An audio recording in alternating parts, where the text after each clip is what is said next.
You know, Senator Muma, as part of the leadership of this House, I think I needed to remind you that this House has already written to the COG on how this matter can be resolved. Speaker, if you remember, before we went to Nakuru, the Speaker of this House issued a communication and said, yes, we can have conversations, but we cannot suspend constitutional imperatives. You continue appearing before the committee, and once that is done, in fact, a date was set. But I am telling you, Speaker, as I was saying earlier, this entire problem is a pointer to the total collapse of leadership at the COG. It is the chairperson of the COG who, would you believe it, Speaker, a member of the council, like a governor, would appear in parliament buildings, there where we hold our meetings, ready to appear before the Public Accounts Committee. And she is being called and threatened by the chair of the COG to leave the premises of Parliament. I want to tell the country, the problem is the chair of the COG, Governor Jir. And I am ashamed because he's a member of ODM. As his SG, I am very ashamed of the governor of Wajir. Speaker, I want to assure Governor Senator Khalwale that I personally don't mind being criticized for the work that I do. My late boss, the Honorable Raila Odinga, there was one thing he kept telling me, is that Sifuna, you must grow a thick skin. He was one of the most insulted person. Out of the 7 newspapers that are printed in a week, 4 would have his name on the headline. Some abusing him, some praising him. So it comes with the territory. I don't have any issue being criticized. And you can also not threaten Sifuna. I have heard the governor of Samburu saying he's ready to face me. I am still a member of the County Public Accounts Committee. The duel that people want to see is not a physical duel. It is for you to come before the Public Accounts Committee and answer the questions that we as the Senate are going to ask you to answer. Mr. Speaker, we have just, of late, this is a very recent development that the Senate has suddenly become a bad place. When we came to this House, in fact, it is this 4th Senate, Honorable Speaker, that for the first time pushed the amount of money that goes to counties under the shareable revenue across the 400 billion threshold. It had never been done. It is us. Mr. Speaker, when these governors want things, they look for us to be able to push for them. I was again embarrassed to see the COG sitting in this chamber before our finance committee chaired by Senator Roba, coming to tell us to help them to push what the national government has proposed in this financial year from 420 to 450. In fact, Speaker, if you have noticed, these days I don't even talk about that 450 billion that I used to sing every day in that expired MOU. Because I'm asking myself, 450 billion to go to Governor Jir. 450 billion to go to Governor Jir. And these are the governors who are buying supplements for wild animals.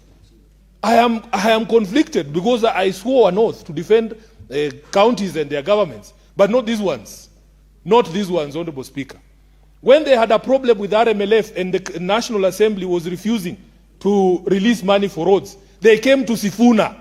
They came to this House. They came to the Senate.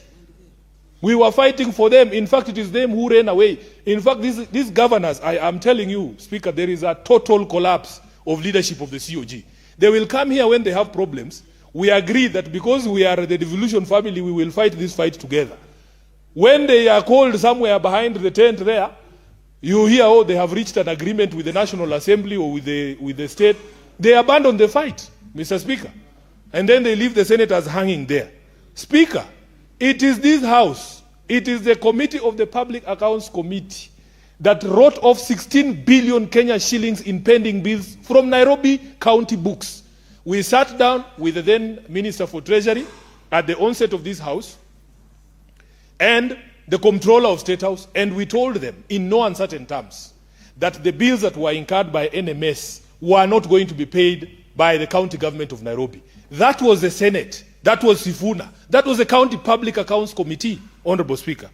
They came to us crying that because of late exchequer releases, when they delay in paying VAT and not VAT, payee remittances to KRA, there are penalties that are imposed on that late remittance. It was this committee called County Public Accounts Committee. It was Sifuna.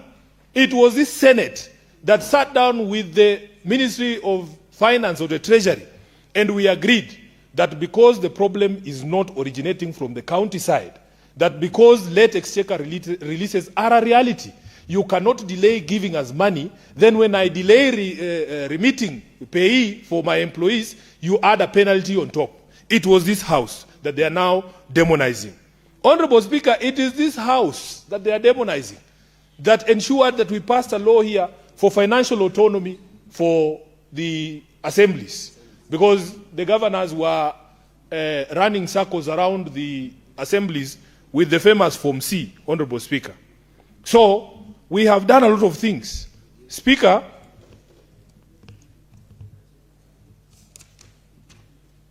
there was the other one of, I think it was for shareable revenue. I've addressed that. There was a question of late exchequer releases. Speaker, whenever there is a delay,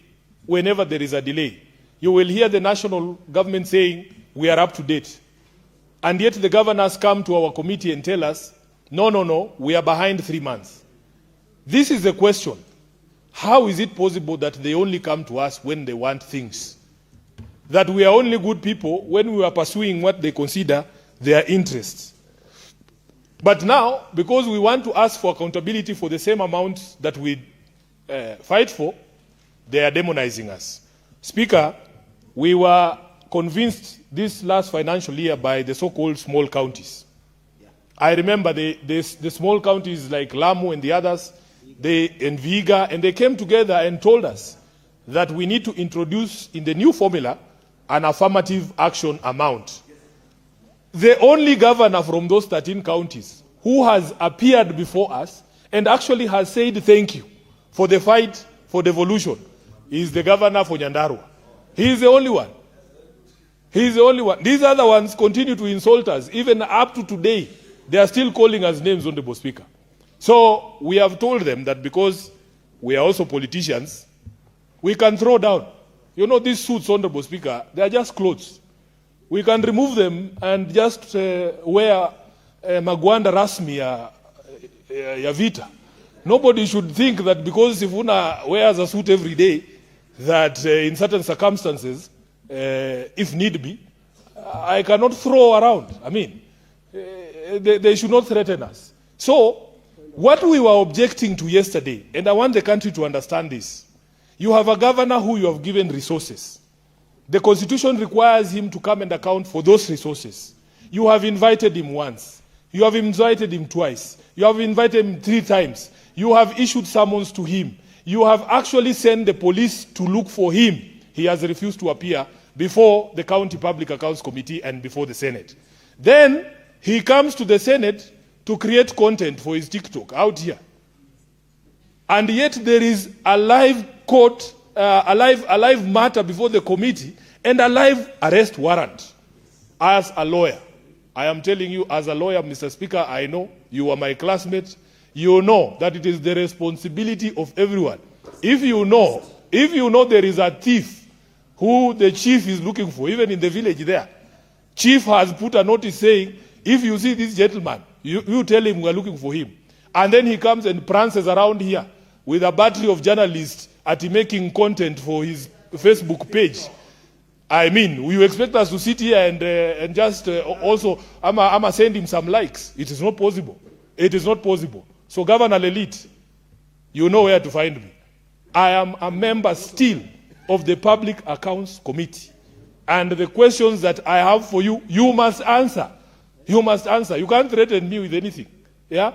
I am doing my job like constitutionally, the job that I was given to do under the Constitution, and you cannot threaten anyone. I am available. I am available. We are going to do a schedule, Honorable Speaker, as we told this House, for the meetings of a Public Accounts Committee in accordance with this motion that has required us, Honorable Speaker, to enforce fiduciary accountability by resummoning non-compliant county governors, recommending sanctions for defiance, including budget withholding, which we are already doing, and escalating and resolve cases to the Control of Budget, Ethics and Anti-Corruption Commission or Director of Public Prosecutions as appropriate. We are prepared to do that job, whether you jump up, whether you run away. We will. The law. Senator Sifuna, your time is up.